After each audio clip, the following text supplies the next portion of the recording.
Do you guys smell that? Oh my gosh, I think we just stepped in some bull feces. Now, the bull is actually a symbol of a rising stock market. But before we talk about the stock market and building generational wealth through it, we have to learn how to avoid all of the feces. If you think about life, right? Not just money and building generational wealth, but all things in life. If you avoid what is bad, such as smoking cigarettes, your life gets better. Drinking alcohol, your life gets better. Sleeping very minimally, your life gets better. Toxic people, you get the point. So simply avoiding bad financial products will improve your life. There are a lot of scams out there, and in this video, we're going to talk about how the heck can you avoid them and how can you recognize who can you even trust, because you shouldn't even trust me, right? We should never be addicted or dependent on one source of information. Now, with that being said,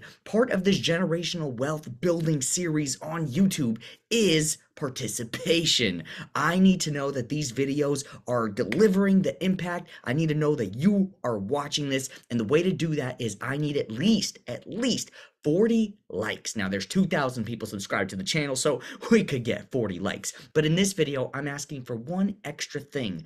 I need a comment from 40 different people, and I want to hear your why of why you are building generational wealth. Why the heck are you even watching this video? Because money is not something that should be a secret or built in private, right? We are building this as a team, as a collective, as a community. So type in your whys below, like the video, and subscribe if you haven't already. Now let's break down some of these financial products that are scams. The very first thing that we want to avoid is life insurance. Now, I'm not saying life insurance is a scam.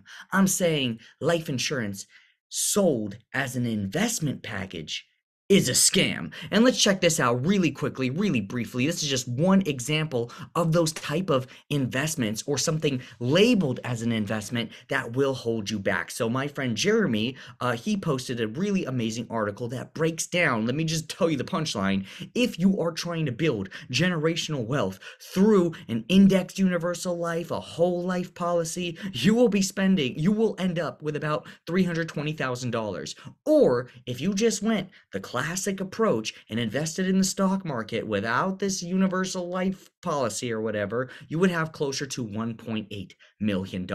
That's amazing. You can check out the article. I will link it in the description. We're moving on to the next type of scam, which is before we move on, I need to point out something that Jeremy points out as well. There is this amazing podcast called Millionaires Unveiled. By the way, this is one of those sources that you want to go to for the legit type of information because, hey, these people are already millionaires, so they must know something. Out of all of the 170 or so episodes, there is one millionaire who mentioned universal life insurance as part of their wealth building strategy. So that speaks volumes already. Now, with that being said, the next thing to talk about is pump and dumps. So when it comes to the stock market and even the crypto market, you're going to hear a lot of really amazing projects popping up. Dogecoin, Shiba, and I'm not saying they're terrible or anything like that, or I personally have a few $100 invested somewhere in those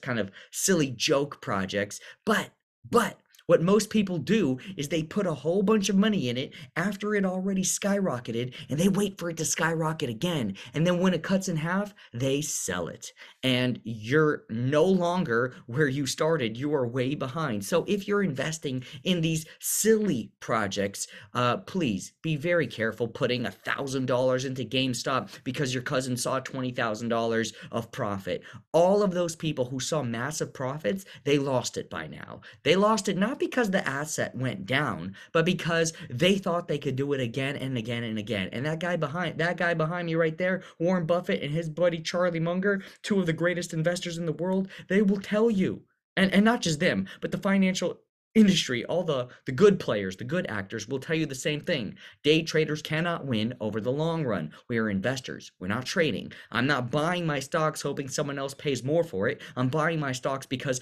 I'm buying a piece of a company that does something amazing for society. Now, the next financial product that you must avoid for building generational wealth is university. I'm not saying don't go to college. I'm not saying don't go to university. I'm saying that if you are paying six figures, like 200 grand for one university, when there's another one that'll give you the same degree for 50,000, at the end of the day, it's probably better to save that 150K. Now, that doesn't mean there aren't exceptions to this rule. You might have paid 200 grand, had an amazing experience, made epic connections, have a multi-million dollar business because of the network, and now you're probably not even watching this video because you got generational wealth figured out. But for most people, you should try to avoid that big debt. Now, maybe you already have it.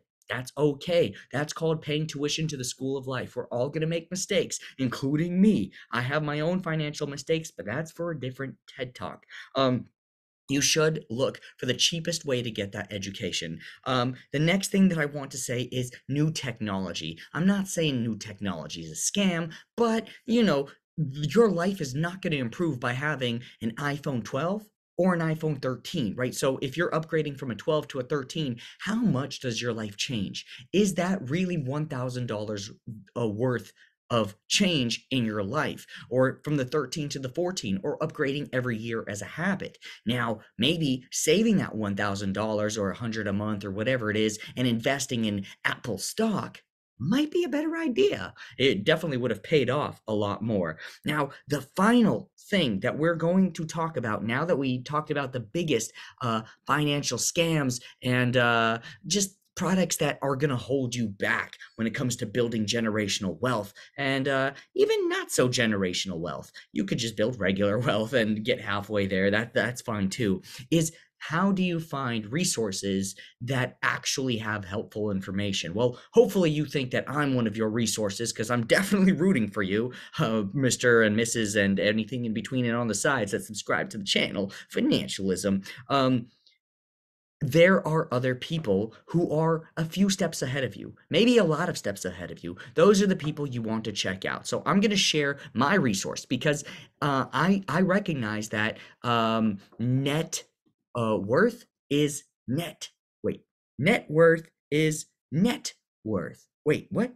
Network is net worth. Thank you guys for sticking with me through that tough one. Now, I'm not saying don't hang out with your poor friends, right? I'm not going to say that, but I am going to say that if no one in your circle is talking about money, talking about building wealth, talking about stocks, talking about crypto, talking about even art, and building value through that, and just having something to show for the labor that you put into society, right? If no one in your circle is talking about that, the odds of you building something meaningful with your money is practically zero, because we copy the people that are in our lives.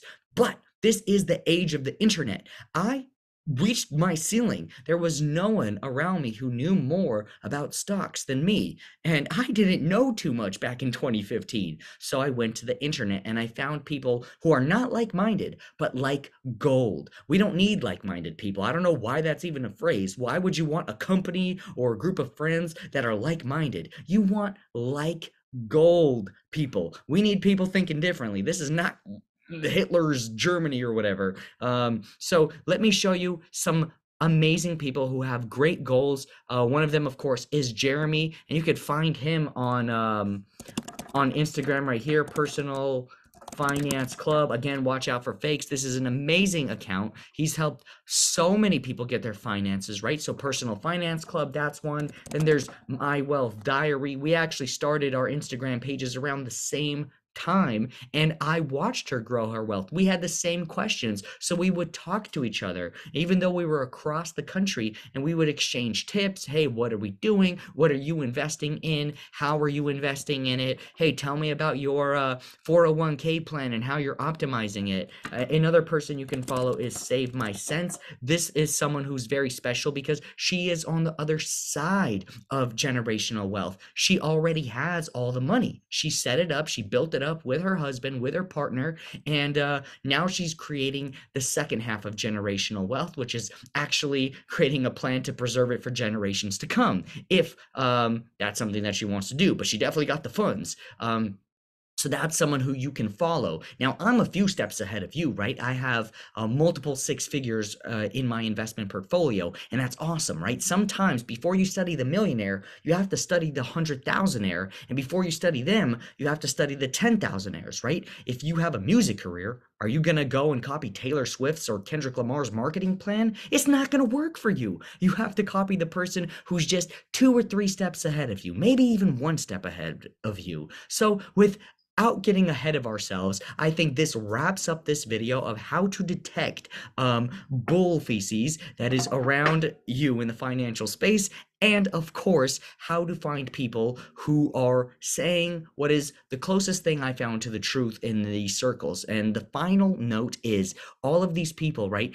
There's a reason why they are successful, right? Because they're all doing the same thing. They're investing heavily into index funds. They are all kind of talking about what kind of debt traps they avoided. Some of them didn't. Some of them were heavily in debt and they dug themselves out of that. Maybe that's you right now. I do suggest following My Wealth Diary, who had about $60,000 in debt when she started, and now she's at around, I don't know, $600,000. It's somewhere here. But that's how you know when all of these people who are in the position you want to be in are saying the same thing. Focus on the similarities, and there's probably truth there. With that being said, peace out, Girl Scouts. No doubt I'll see you in the next one. Subscribe.